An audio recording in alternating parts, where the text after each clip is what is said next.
I think every gamer in their life experiences burnout at one time or another.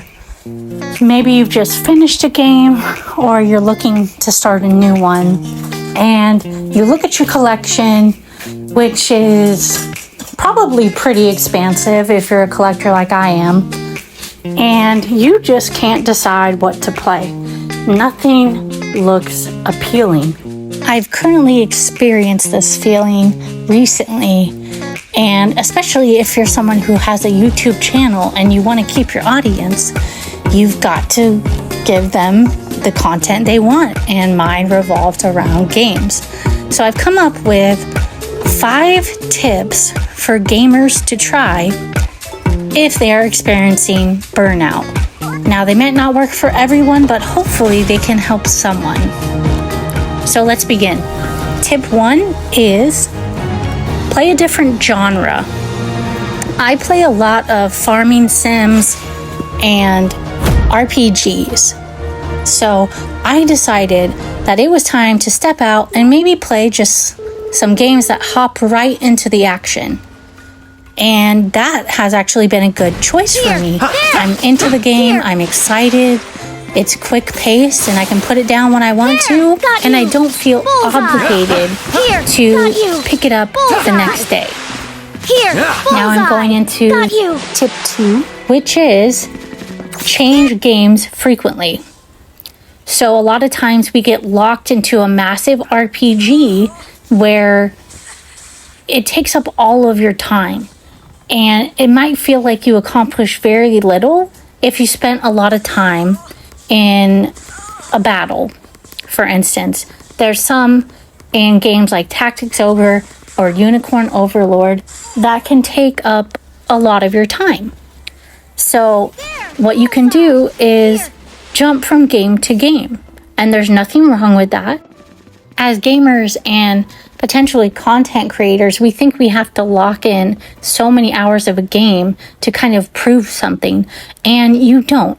You can play a game for enjoyment and still learn something good about it and still potentially post something about it.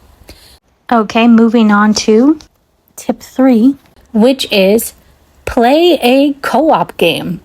Perhaps you're getting burned out because you're not socializing enough. Maybe you're stuck and hooked on a certain game and you feel like you're missing out on communicating with family or friends. Well, how about combining gaming with friends and family? What? I think that's a great way to enjoy your time and feel like you're not missing out on socializing. Next is tip number 4. Take a break.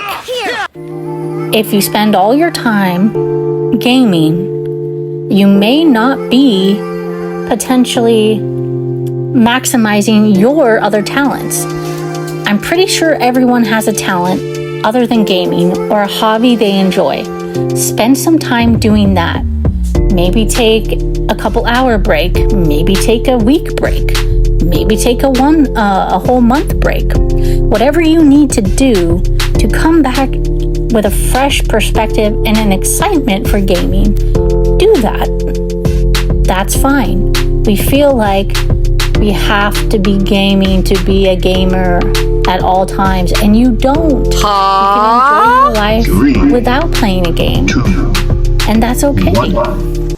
And for the final tip, number 5, I would say investigate the lore of the video game you're currently playing or have an interest in. Try learning about the story behind the game. For instance, those of you who like Legend of Zelda, say you've played all the games. Maybe look at the encyclopedias or the mangas. Branch out from that game and see what kind of books are available. You're still learning about the series. You're still growing. Now you can look at the art books and the more visual content that gets you off the screen and still invest you in that video game world. I love reading about the lore of Elden Ring and I love reading about the lore of Legend of Zelda. So what I do, because I'm not very good at the puzzles in Legend of Zelda and Elden Ring and Dark Souls and Bloodborne and all the Demon Souls games, they tend to be difficult for me and I lose my patience. But I appreciate the lore. And I think if you're burnt out on a game series but you really love it, check out the stories behind it. All right, I hope you like my 5 tips for dealing with gamer burnout. Thank you and have a great day.